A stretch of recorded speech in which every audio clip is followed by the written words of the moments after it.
Good morning, good afternoon, and good evening. I'm Alan Taylor, President of the Middle East Forum of Falmouth. I'd like to welcome you to the third lecture of our 2024 season. For those of you new to the forum, we're a 501c3 nonprofit organization founded in 2006.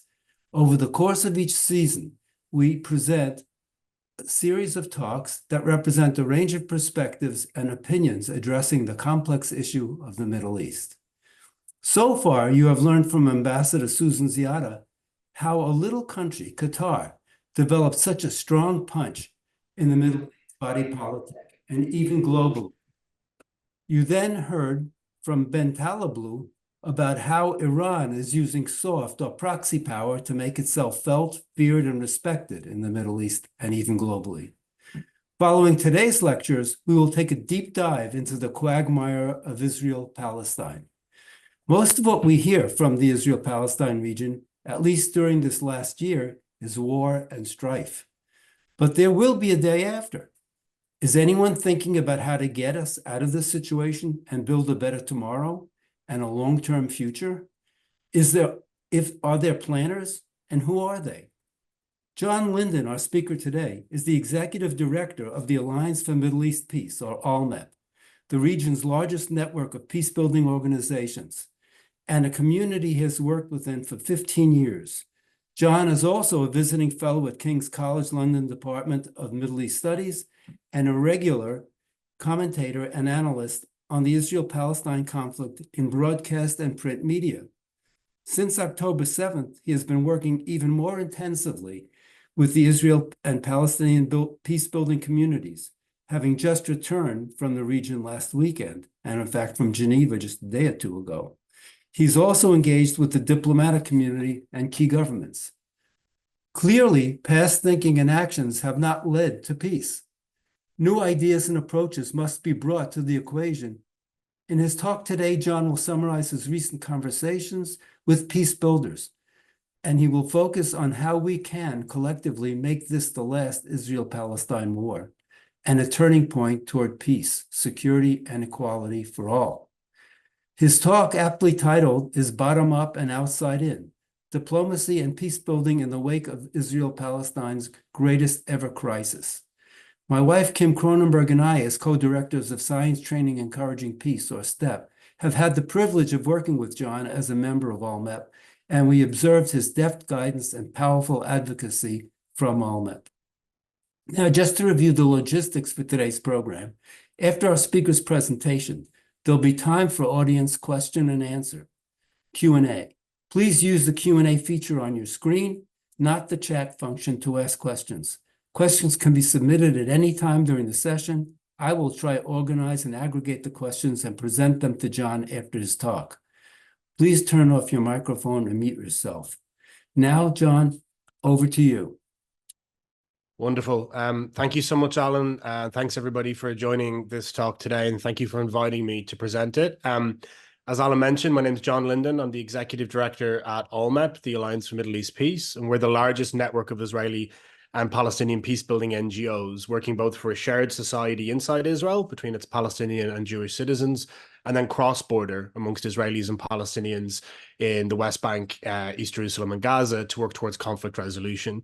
And maybe briefly just what we do, because it will help to inform the conversation today.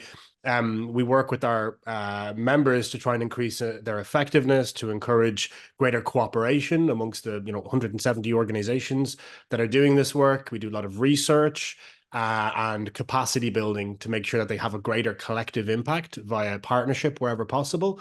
And then, as Alan mentioned earlier, we also advocate to governments right around the world, encouraging civil society to be a core component of how diplomacy towards the Israeli-Palestinian conflict is conducted. And that background organizationally is going to inform an awful lot of what I'd like to discuss with the group today. I'm just going to share my screen so that hopefully you can see the PowerPoint presentation. Now, can you see the full slide there? Yes. Perfect. Okay. So as you can see, the title for today's talk is Bottom Up and Outside In, Diplomacy and Peace Building in the Wake of Israel-Palestine's Greatest Ever Crisis. And bottom up really refers to the sort of grassroots civil society peace building that I spoke about earlier, and how it really needs to be a central component for how we engage diplomatically. Now, this was true before October 7th, and we were quite critical for the absence of civil society as a core strategic plank for diplomacy, particularly when one compares the Israeli-Palestinian conflict to other more successful conflict resolution exercises around the world. But it's even more true now after October 7th and the devastating war we've seen over the last 9 months, and the levels of trauma and dehumanization and fear that have been unleashed. Any strategy without a serious component that addresses Israeli and Palestinian societies is not going to work, no matter how well it's constructed. The outside-in part refers really to multilateralism and us wanting to work with many varied external actors to create a much broader approach to conflict resolution than we've ever seen in Israel-Palestine. Up until now, it has really been the preserve of US solo diplomacy. It hasn't worked for a variety of reasons, but as I'll explain in the talk, we do not have the luxury of another US solo diplomatic project again, and maybe not even the possibility of one. So looking to try and engage as varied a group of international actors as possible can allow us to really reimagine the way that this conflict is addressed, and really address also the fact that it is an international issue that affects and impacts many, many states and their societies. It's an engine for anti-Semitism, Islamophobia, dehumanization, very, very far away from the region. And it also has geostrategic concerns that go far beyond events between the Jordan and the Mediterranean. So it should be seen as a multilateral priority for the community of nations. So before we come up to the current reality, I thought it would be helpful for us just to talk a little bit about how we've arrived at this nadir of recent months in Israel-Palestine. And I think really it's important for us to reflect on the events that allowed the devastation we're now seeing to be possible, because everything was contingent on what we did or did not do over recent decades. And before October 7th, we really had a decade of an international deprioritization of the Israeli-Palestinian conflict. This used to be, and I've been doing this for long enough that I can remember, one of the top issues that diplomats, prime ministers, presidents, foreign ministers were dealing with, because there was a recognition throughout all of the 20th century and the early part of the 21st century of something that is now evident, but people forgot for at least 10 years, that this conflict can tip the entire region and potentially the world into insecurity and disruption, and that it sits along so many fault lines, geostrategic ones in the Middle East with regards to what is already a very unstable region. Also issues around identity and religion, which have only become more important in recent decades as vectors for conflict and for radicalization. And then also, you know, the geography of Israel-Palestine, it sits right at the apex of three really critical regions. And we saw in recent months, the United States scrambled 2 aircraft carrier battle groups into the Eastern Mediterranean for the first time since the early 1980s as a recognition of, just from a raw realpolitik perspective, how dangerous escalation in this region is. Now, everybody forgot about this for 10 years. As an empirical mark of this, we've been doing a lot of work with the G7. I'll speak about it a little bit later. In every single G7 communique, bar one, over the previous 2 decades, the Israeli-Palestinian conflict was mentioned, often at length. The G7 is essentially every year the world's most powerful and wealthy countries come together to determine what the international priorities are. In 4 of the last 5 years, it didn't feature at all. So that is a very clear empirical marker of how this conflict had dropped down the order of priorities, not just globally, but even within the region itself, where issues like the Syrian civil war and the war in Yemen completely superseded this issue. As an aside, I think it's been scrubbed from the internet now, but there is an article by Jake Sullivan, the National Security Advisor, from a week before October 7th, talking about how the Israeli-Palestinian conflict was being managed, and this was the quietest moment in the Middle East for decades. And we can see that that was very much built on sand. We've also seen, concurrent with that diplomatic hiatus, so it's 10 years almost exactly since the last meaningful attempt to resolve the Israeli-Palestinian conflict, which was led by Secretary Kerry at the time in spring of 2014. And since that point, support for a two-state solution, which is considered by most actors to be the most realistic way of resolving this conflict, has collapsed within both societies. Now, we have a lot of polling that shows that the presence of diplomacy and a diplomatic horizon sustains support for dialogue, diplomacy in general, and a two-state solution.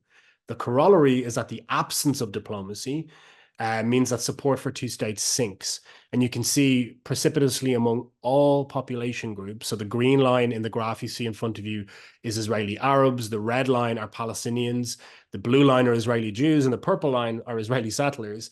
And with a couple of notable exceptions, it has basically declined and then collapsed in most recent years to a point where going into 2024, we had not seen majority support in both societies for a two-state solution for almost a decade. We've also had the division within Palestine between Hamas and Fatah, which was really allowed to be sustained and was used by some actors inside Israel and internationally as an excuse for not having to re-engage diplomatically. That was very convenient for international governments who also did not want to expend diplomatic capital on this conflict. And we've seen a rise of the radical right wing in Israel.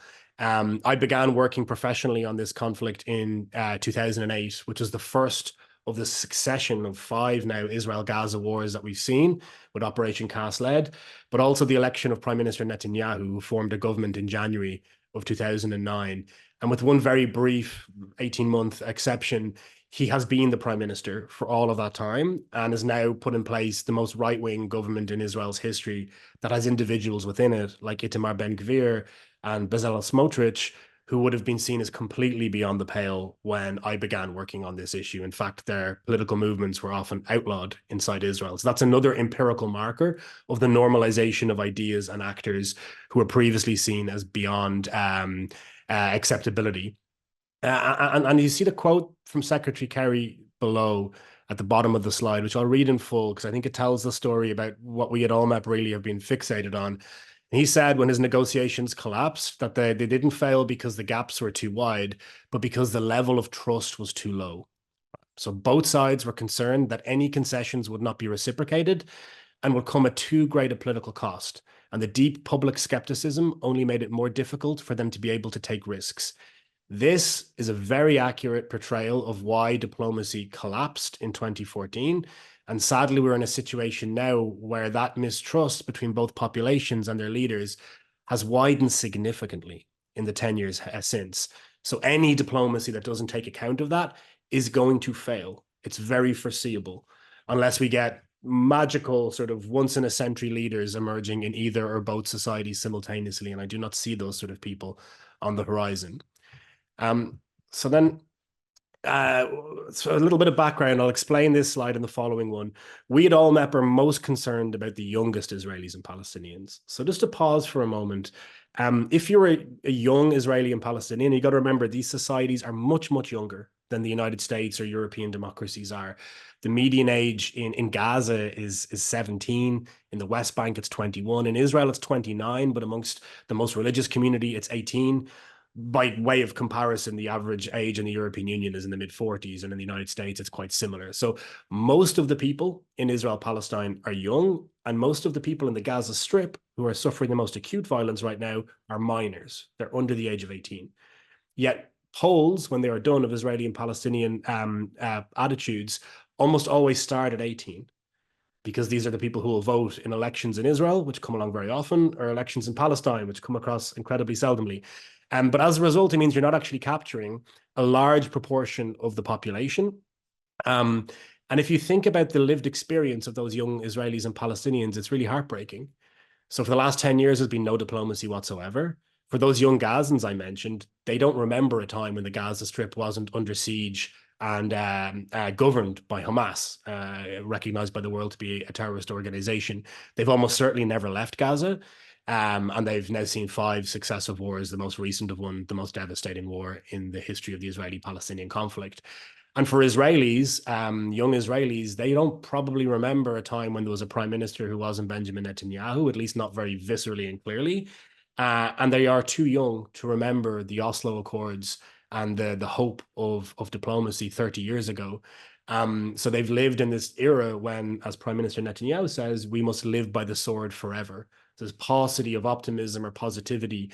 They've also lived at a time when Israeli-Palestinian engagements and encounters are incredibly brief.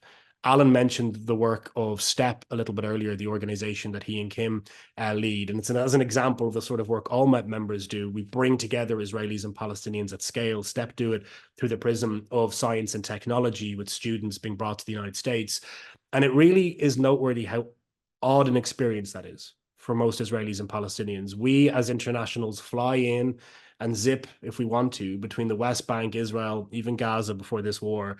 That experience is unheard of for most Israelis and Palestinians. Though they live very close to each other from a proximity perspective, they will go through their lives with the statistical probability of never having a meaningful conversation with the other. And remember, the population between the Jordan and the Mediterranean is pretty much equally divided as 50% Palestinian and 50% Israeli Jewish.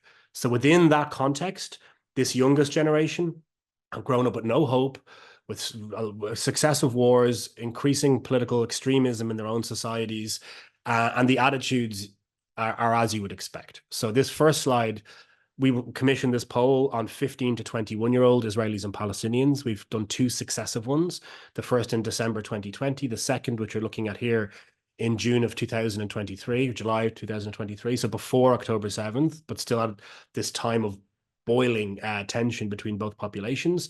And this is asking young Israelis to self-identify. And you can see on this chart that you have over 60% of Israeli Jews who self-identify as either right-wing or moderate right-wing. The center at a little over 20% and the left at a little under 10%. So that's a very strong right-wing majority amongst the Israeli youth. Now, that is not fate, it's important to say. And also, a right-wing analysis does not preclude the possibility of a diplomatic agreement. It has in recent years been translated to opposition to a two-state solution, but these things are very malleable, and diplomacy can challenge and change these self-identifications and also the political concepts that live within these identifications. And the other thing to note is that young people's attitudes are particularly malleable.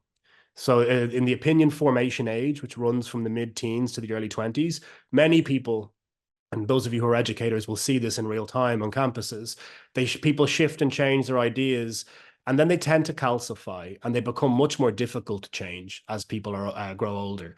So this is actually an opportunity as well as a threat with regards to the attitudes in both societies. I would also note the attitudes there of Arab Palestinian citizens of Israel, which is on the left.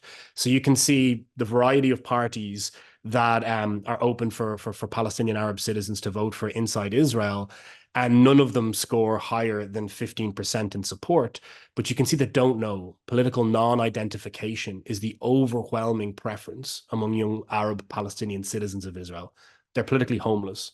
That, again, is an opportunity and a threat. Finding an idea and a political vision that they can be inspired by could really shift Israeli politics. It's important to note that Arab Palestinian citizens of Israel are 21% of the population, and they are now able to sit in government with regards to the taboo having been broken in the most recent change government led by Naftali Bennett, Yair Lapid, and joined by Mansour Abbas from Ram. So that is, again, something that could shift the electoral balance. Also, as I'm speaking to a US audience, you could not imagine, I assume, a Democratic president of the Democratic Party winning without the vote of African Americans being core, and indeed minority voters in general being core. For progressive parties around the world, it's a truism in liberal democracies. Yet 21% of Israel are Palestinians, they're Arabs, and they're habitually excluded from a governing coalition. And you can see how that, plus the 60% of Israeli Jews identifying as right-wing, together means it's very hard to anticipate a left-wing government being elected unless one or both of those things change. The next slide asks the same question of Palestinians in the West Bank and Gaza. And what's really extraordinary about this stat, and it was the first time our pollster in Palestine, Dr. Khalil Shakaki, has ever seen this, is that a full majority of young West Bank Palestinians do not identify with any of the political parties. Again, mirroring what we just saw for Arab citizens of the State of Israel. 61% of West Bank Palestinians checked none of the above when offered the different options. Now, this is highly unusual. In Palestine, party political affiliation tends to be a familial or community-based thing. It's passed on from parents to children. So for a full majority not to be supporting any of the main parties is notable. And you can also see in the Gaza Strip, that number is a lot lower, but it's still the second highest preference that young Gazan Palestinians selected, with Hamas getting a little under 50%. The other thing I would note on this is since October 7th, there has been a lot of change. Now, I would encourage people not to overinterpret polls during the war. Attitudes are incredibly in flux. And also, people tend to be very, very angry, and hardline positions tend to be favored. But there can be a swing after a ceasefire where actually, and I've seen this time after time within these wars, where attitudes shift to unrecognizable places when people feel a little bit more safe and secure. Nonetheless, today, in Gaza, there is more support. There's less support for Hamas than there is in the West Bank. Whereas you can see in July, that was inverse. So that's just to give you an example of how malleable and in flux these attitudes are. So now turning to what's happened over the last 9 months. The first thing I want to say is actually around the direct impact on the peacebuilding community. Alan mentioned that I was in Israel and Palestine last week now. Meeting with the peacebuilding community. We had meetings in Jerusalem and in Ramallah with our members. There are no permits being issued right now, so we cannot have Israeli-Palestinian engagements at scale. There's been no permits, or very few, since October 7th. And it's important to note that our field was disproportionately impacted by the events of the last 9 months. So as people may be aware, the kibbutzim in the south of Israel, which were the site of the horrific attacks that Hamas mounted on the morning and afternoon of October 7th, is where the Israeli peace camp is based, basically. These tend to be left-wing Israelis, many of my friends included amongst them. One of our essentially co-founders, early sort of board members and thought leaders, Vivian Silver, who co-founded 2 of our members, Women Wage Peace, now the largest peace movement in Israel, and Ajik Nispid, which is one of the largest organizations working for Arab Jewish equality. She was murdered on the morning of October 7th in her home in Kibbutz Be'eri. And many of our other members directly lost either staff members or family members in the attacks. And many of them were evacuated from their homes in the kibbutzim. And then very quickly, the exact same impact began to be manifested on our Palestinian members. The director of programs at Almep, Wasim Al-Masri, is from the Gaza Strip. His family home was destroyed by an Israeli airstrike in Beit Lahia. Kamal Al-Mashrawi, a leader from Seeds of Peace, one of our members, he and his family, their home was also destroyed. They had to be evacuated by kind of walking essentially through the Gaza Strip, and this horrific situation with infirm family members. Echo Peace, another of our members, lost 2 staff members. The alumni of one of our members, Hands of Peace, Nama Levi, is a young Jewish Israeli woman who's still amongst the hostages in the Gaza Strip. Not a single member of Almep hasn't been affected either directly or indirectly from the events that took place. Nevertheless, the activity in the programming hasn't stopped. In fact, it's increased. We polled our members in February and we found that over a quarter of them had increased their activity since October 7th, and only 6% had radically reduced it or ceased it altogether. And then when you zoom out and look at the impact upon Israelis and Palestinians more generally, it's truly unprecedented. I think it's important for us to really understand this. It's the largest loss of life of Jews since the Holocaust, involving some of the same grisly images or tactics and fears that are most redolent of moments of Jewish peril in Europe, not just during the Holocaust, but before. It's the largest killing of Palestinians in recorded history as well. So the numbers, I'm not going to get into which particular figures you want to agree with, but the lowest estimates still make it by far the largest loss of Palestinian life since the commencement of this conflict over 100 years ago. 80% of Palestinians in Gaza are displaced. That's the largest displacement since what Palestinians call the Nakba in 1948. And Israel's borders have been contracted. This is something that actually doesn't get a lot of attention. Israel's a smaller country de facto right now. You have tens of thousands of people evacuated from their homes in the north under Hezbollah rocket fire, and also thousands and thousands of families who remain evacuated from the kibbutzim in the south, and these security zones now in the south and north, which essentially make Israel a smaller country than it was before October 7th. It's important to note that trauma that Israelis experienced on October 7th, it being so redolent of the Holocaust and pogroms in Europe, that creates triggering and further traumatization that goes beyond the violence itself. And then for Palestinians to see their biggest historical trauma, the Nakba, the same sort of things happening with the destruction of homes and the displacement of the overwhelming majority of Palestinians in Gaza. And don't forget, 70% of residents of the Gaza Strip are refugees and their descendants already from 1948. So that is re-traumatizing and triggering intergenerational trauma for all Palestinians. And then also, people aren't really covering this very much, but the situation inside Israel for Palestinian Arab citizens is frightening.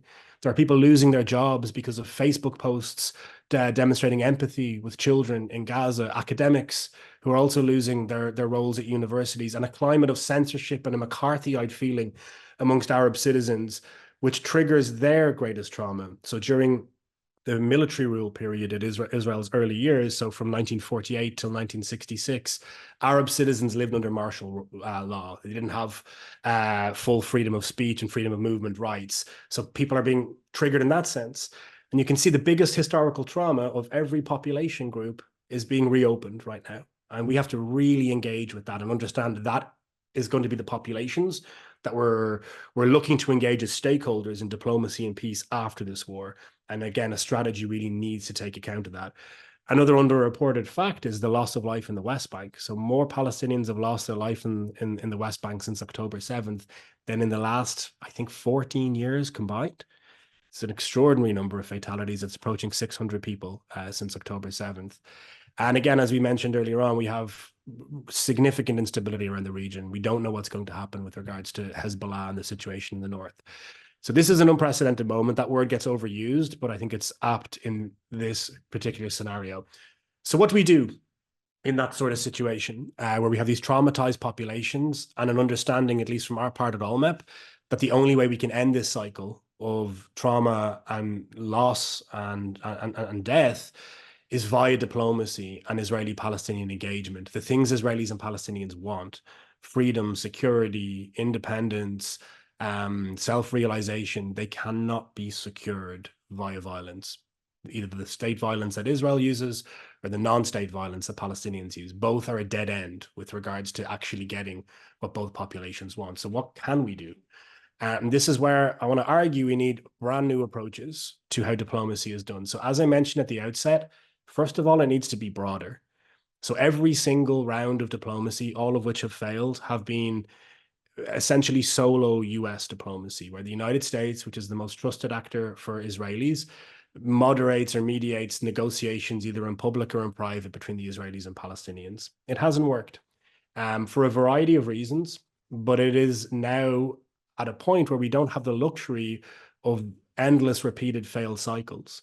The other point that I would make, and I hope this doesn't sound bad in an accent that's not American, but the United States itself is in a period of instability and uncertainty. I mean, I'm talking to you the morning after a presidential candidate had an assassination attempt upon him. We don't know what's going to happen in November, and this issue is too important to be subservient to the outcome of elections in any other country. Also, the United States is less unipolarly powerful than it was in previous rounds, particularly in the 1990s. The second big change, which is a very positive one, is around the changed regional dynamics following the Abraham Accords, and with countries that did not have relations with the state of Israel now fully recognizing the state and being able to engage and use as leverage those relationships to be able to open up new pathways for a regional approach to resolution of the Israeli-Palestinian conflict. Now, I happen to believe that this offers hugely important benefits to Israelis, Palestinians, and the wider region, where you can imagine an approach that is very ambitious, that could see new security architecture come into place. We had a glimpse of it a couple of months ago when Iran fired over 300 projectiles at the state of Israel, and a coalition of Jordanians, Egyptians, and Saudis in the background, and European states, as well as the United States in the lead, shot down almost all those projectiles, showing you Israelis in very real terms the security they can get with partnership with the region and beyond that they cannot get operating on their own. And also for the Palestinians to know that they have Arab neighbors who are able to pool their legitimacy, their resources, their leverage, and really engage to try and deliver a Palestinian state, which Palestinians feel too weak to deliver in a bilateral negotiation where Israel is so much stronger than they are.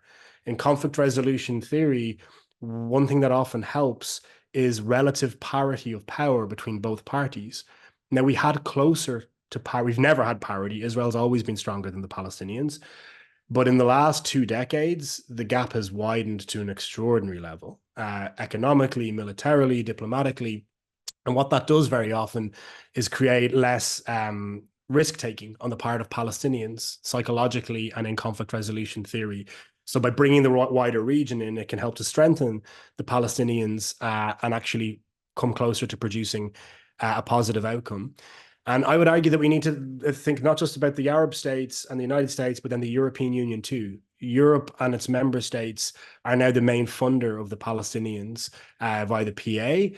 And they also have much more trust from Palestinians in general, not all European states, but some, than the Arab states do, paradoxically, since the Abraham Accords. So if we bring everybody together, you essentially find this jigsaw puzzle where you can match up different problems with different geopolitical actors that can help to resolve them. And we can also give issue ownership to some of these countries. Take the environment and ecology, right? That is fundamentally a regional preoccupation. And you can bring in the UAE, for example, which is a global leader in desalination technology and in solar fields, and be able to match up these issue areas with sovereign states that prioritize them. Critically as well, you can exclude spoilers. So right now, today, the entire world, with the exception of the Islamic Republic of Iran, the terrorist organization Hamas, and the government of Israel, supports a two-state solution. There are few policies that are more unanimous amongst world leaders and governments than this one. Yet, if we don't create a multilateral structure that captures and leverages that unanimity, it doesn't matter. It doesn't mean anything. So this is a way of actually using the relative unanimity to exclude those who oppose it and be able to almost bear hug Israelis and Palestinians with this consensus approach and with actors they trust that can help them to bridge some of the most difficult issues. So in addition to this needing to be more multilateral and broader and long-term, I would say as well, it also needs to be really much deeper. So every single previous round of Israeli-Palestinian diplomacy, not only has it been uninationally brokered via the United States, it has had no civil society component. Now, this is very strange because most other conflicts tend to have at least some component of civil society engagement, and the ones that have been most successfully resolved have had a very heavy civil society component. So for those that don't recognize my accent, I'm Irish. I'm the lucky beneficiary of one of the most successful conflict resolution exercises in history that the United States did broker, and that engaged both societies, both the nationalist and unionist society, at scale for over a decade before an agreement was produced. They did this via many, many instruments, but the most notable one was the International Fund for Ireland. It was created by President Reagan and Speaker Tip O'Neill. It was a bipartisan instrument that was supported by John Hume, who was the leader of the moderate wing of Irish nationalism, the SDLP. And it was actually signed into law by President Biden when he was a senator in 1986 in Congress. And it went on to invest and leverage over $2.4 billion. The population of Northern Ireland at the time was less than 1 million people. It's an extraordinary amount of money. And again, as I mentioned, it started 12 years before the Good Friday Agreement. And it made participation in peacebuilding programs something that over a third of young Irish people in Northern Ireland were able to experience. Fewer than 4% of Israelis and Palestinians have that privilege. And to put it into monetary terms, the international community spent over $44 per person per year for 20 years on civil society peacebuilding in Northern Ireland. And in Israel-Palestine, the global community spends less than $2 per person per year on this work. So the gap is extraordinary. Now, not only is the gap of investment for peacebuilding enormous, but look what we do spend money on in Israel-Palestine. We spend far more money in aggregate terms in Israel-Palestine than was ever spent in Northern Ireland, but we spend them on weapons and on things like settlements and radical educational institutions. To give you one example, there's Mekina, which is kind of an elite academy in the West Bank settlement of Eli. which I visited a number of times, that produces advanced elite officers into the IDF who come from a very radical process of indoctrination beforehand, run by quite an extreme rabbi. That, and it's mostly funded by 501c3 tax dollars from the United States from evangelical Christians. Now, that mechana produces more alumni in 1 year than one of our biggest members, Seeds of Peace, produces in 10. And that is simply a monetary fact from that money going in, allowing that to happen. Palestinian Islamic Jihad and Hamas don't publish their books, so I'm not able to assess, but I would guarantee you that their madrasas produce more alumni than our peace building programs too. In the region last week, I heard about the proliferation of Palestinian Islamic Jihad kindergartens in the northern West Bank that are subsidized, where secular parents are sending their kids to them because it's cheaper, right? So money can't do everything or even most things, but one thing it can do is bridge that gap.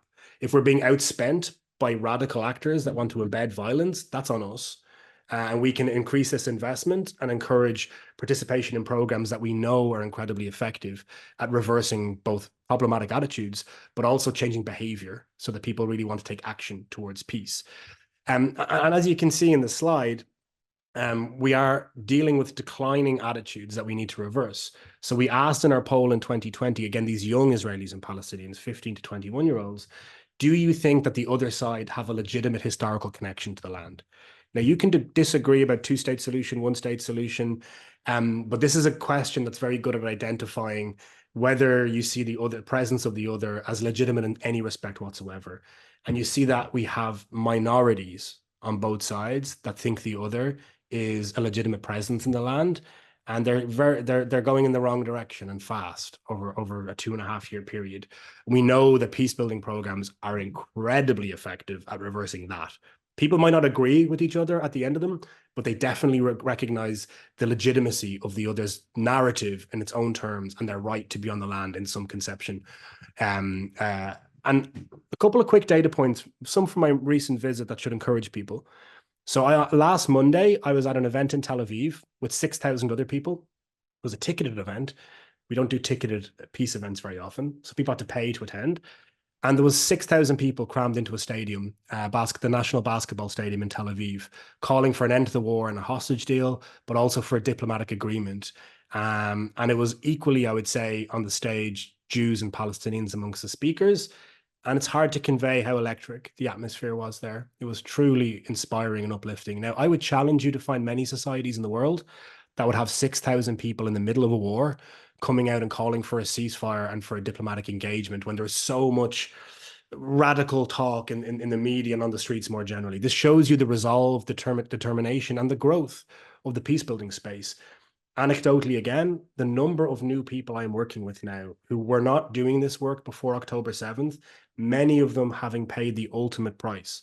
Jonathan Zeigen, the son of Vivian Silver, who I mentioned earlier, has now dedicated his life to this work. We work with him every day.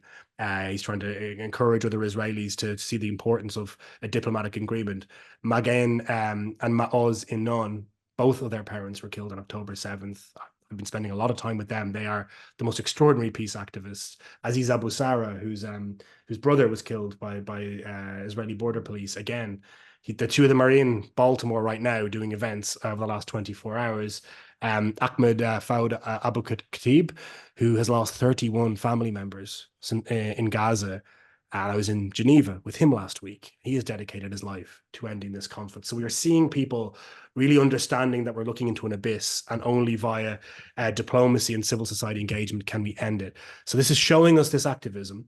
And this took us at OLMEP to a campaign that we're looking to essentially roll out what I've just explained to you: multilateralism plus civil society. So we got 200, I'll just change slides actually, so I can show you the data on this. I mentioned that there had been no discussion of the Israeli-Palestinian conflict at the G7 for 4 of the 5 last years. That frustrated us. And we've been trying over successive years to get the G7 to finally codify support for civil society in the policy of their members. And for people that aren't aware, that's Japan, France, Italy, Germany, the United Kingdom, the European Union, Canada, and the United States, who make up the members. It's actually 8 entities. So these are most of the most important, rich, liberal democracies in the world. And we ran a campaign this year that started with 160 Israeli-Palestinian peacebuilding NGOs writing a letter to each of the G7 prime ministers and presidents, including President Biden, calling on the language you see in front of you on your screen to be integrated into G7 policy.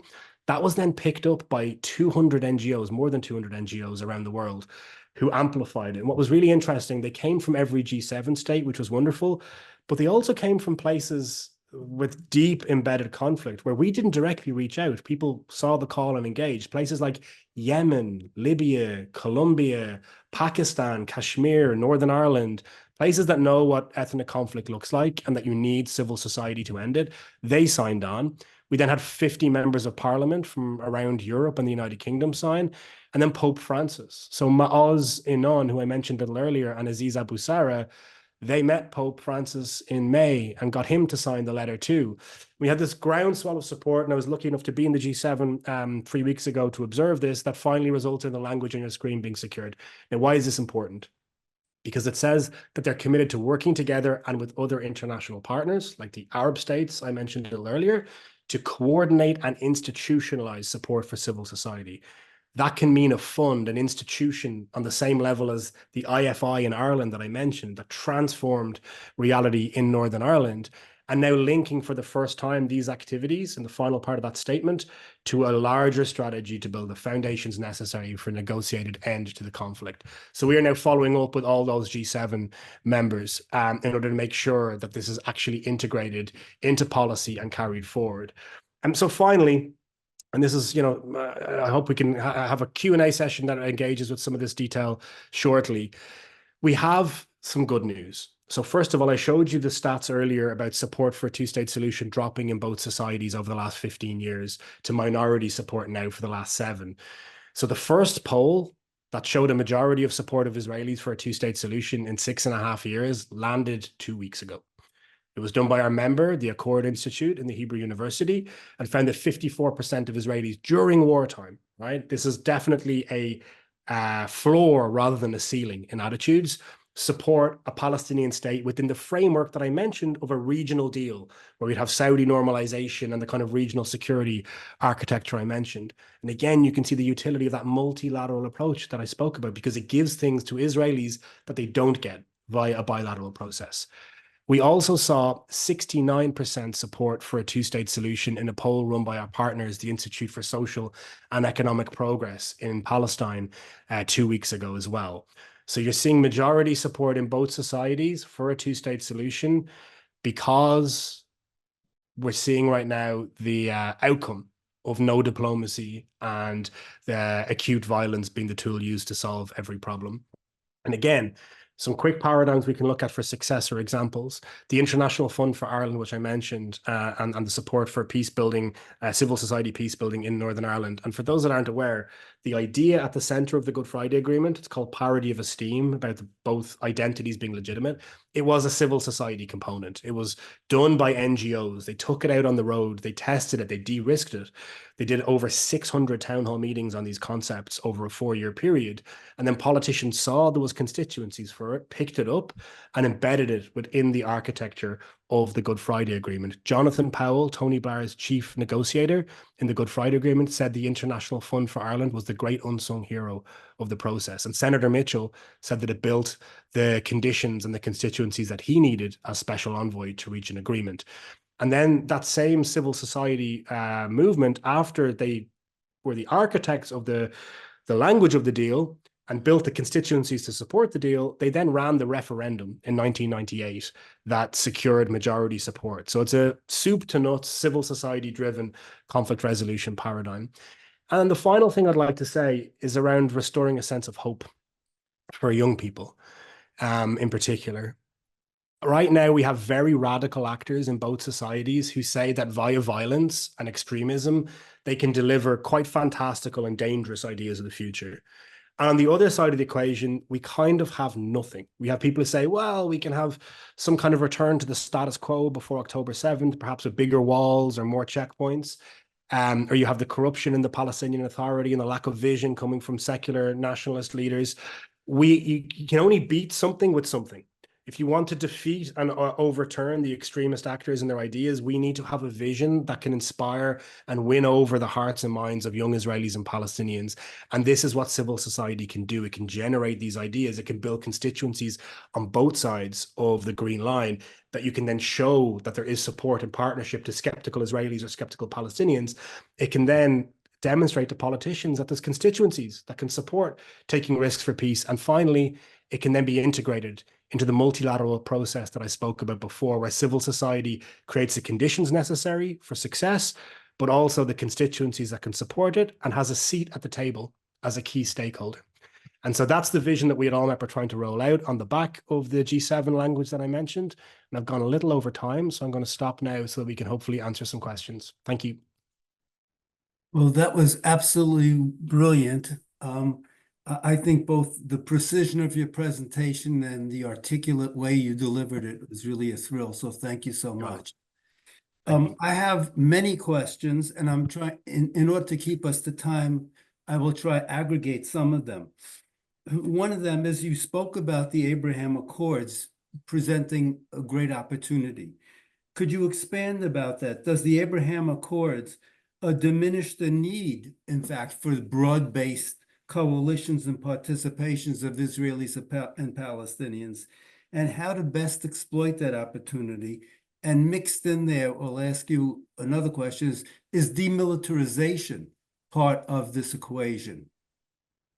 Thank you, Alan. So on the Abraham Accords part first, I mean, I'm very clear-eyed about the motivations of the people that signed the Abraham Accords. I understand that it was done by at least some of those parties to the agreement as a way of sidelining the Palestinian issue.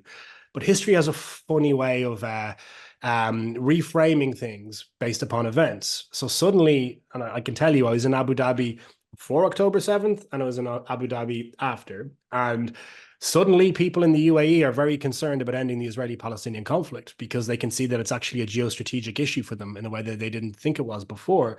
So we can take the Abraham Accords, which again, I'm clear-eyed about and understand the cynicism involved, and now judo them towards the thing they were designed to avoid. And I think for those of us that were skeptical, perhaps, that would be the greatest revenge. Would you actually leverage these agreements towards being a disruptive mechanism for ending the Israeli-Palestinian conflict? And I think there is willingness in key Gulf capitals to do this. And I know that there is in Jordan and Egypt, who are bearing the brunt via proximity of this current destabilization. And both of them are quite influential in their own ways in Saudi, the UAE, and to a lesser extent, Qatar. So that's on the diplomatic piece. On the demilitarization part, I'm assuming that applies to a future Palestinian state being demilitarized. I want to be clear, I'm speaking here in a personal capacity rather than these things aren't ideas that AllMep takes positions on.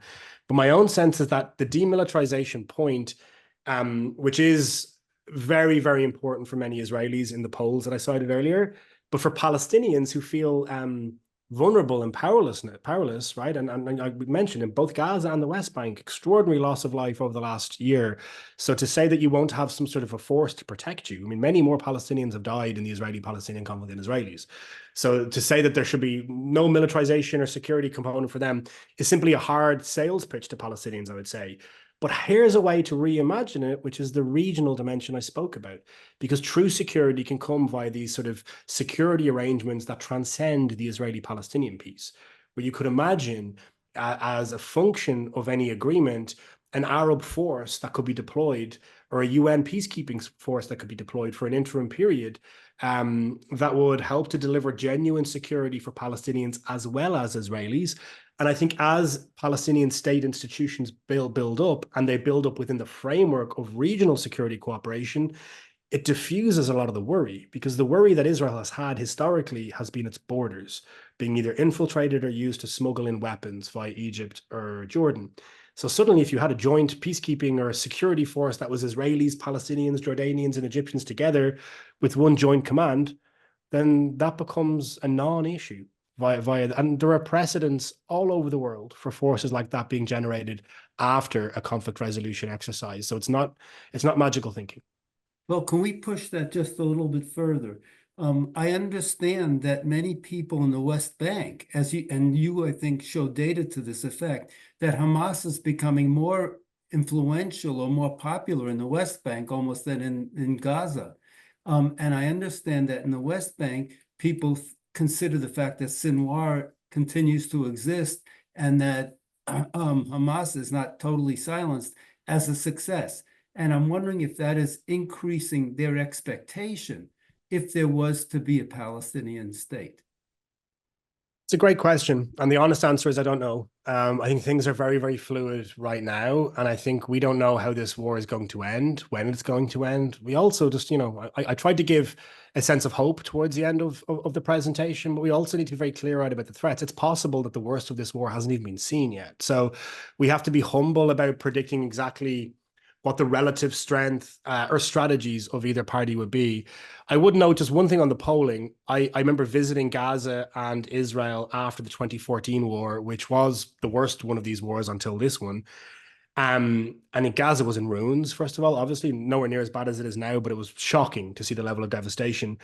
And the level of anger, this was in early 2015, the level of anger against both Hamas and the Israeli government within both societies was overwhelming. That once the war is over, everyone rallies around the flag and justify or support and contextualize the actions of extreme actors or the use of violence. But if you feel a bit more secure in the moment afterwards, there's often a reckoning with what your own side has done. And I fully expect that to happen to a greater or lesser degree in both Israeli and Palestinian society. So I wouldn't overinterpret the wartime polls on support for Hamas.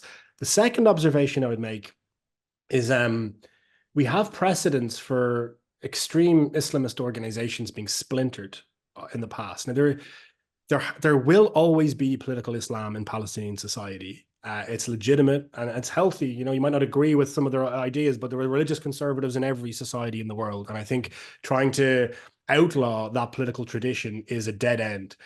But it doesn't mean that it has to be wedded to an organization that uses violence against civilians, right? Those things are not, one does not automatically follow the other.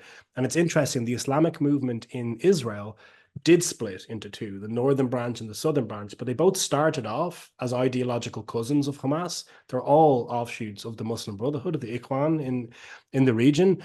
One ended up in government in Israel with Zionist parties, the southern branch, and the northern branch is a prescribed organization in many places around the world, and its leader can't get a visa to visit European states.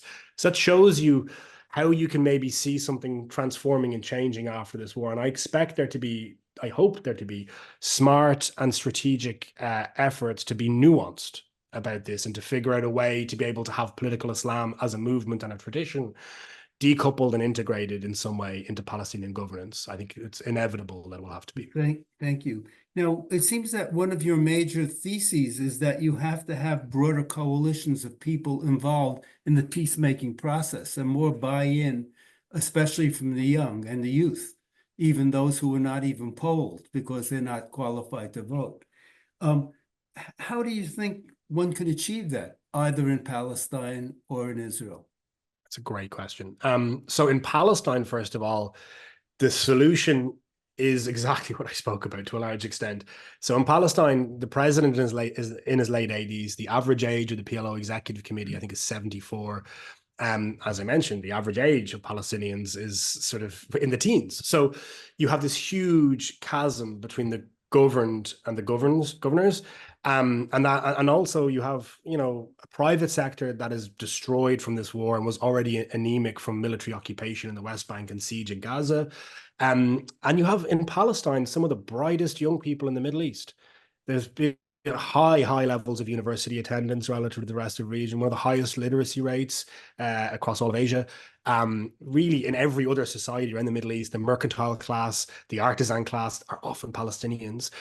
So a lot of the raw materials for an engine for creativity and ingenuity, but it's closed to young Palestinians, right? So they can't self-actualize politically because the political institutions are captured by older elites.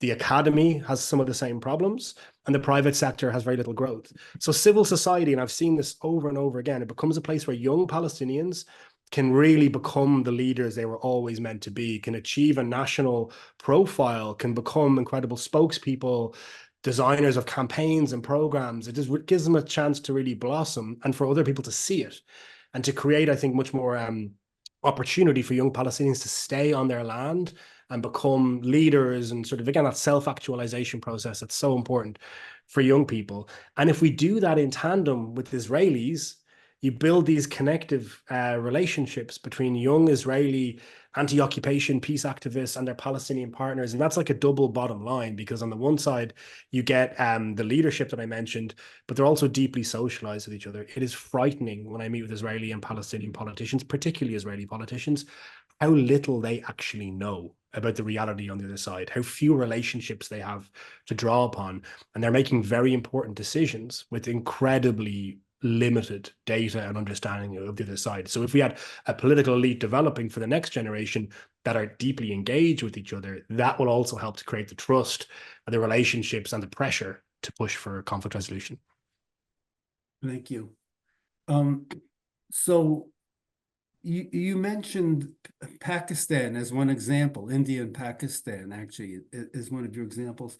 And one of the people from the audience asked about, is a two-state solution, in other words, one that includes the West Bank and Gaza, going to be comparable to India and Pakistan, or maybe Israel versus Palestine, equivalent to India and Pakistan? And should the right of return also be part of some package? Thank you. Again, I want to emphasize that I'm speaking my own personal capacity here. ALNEP doesn't take a position on these questions. We simply say that there needs to be equality, self-determination, and peace between both peoples, and that can come in lots of different forms. There are two-state solutions that don't meet those criteria, and they are ones that we would not support, right? And equally, there are one-state solutions like the one we have at the moment that don't meet those criteria. Ultimately, I don't get a vote. I'm not an Israeli or a Palestinian. And anything that Israelis and Palestinians fully support themselves would obviously be something that I would be comfortable with.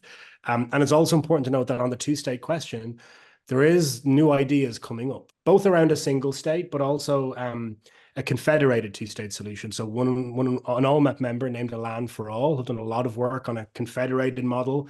I think what's interesting there, and this gets to the refugee question as well, is trying to really create a paradigm that's about interdependence and sharing rather than separation.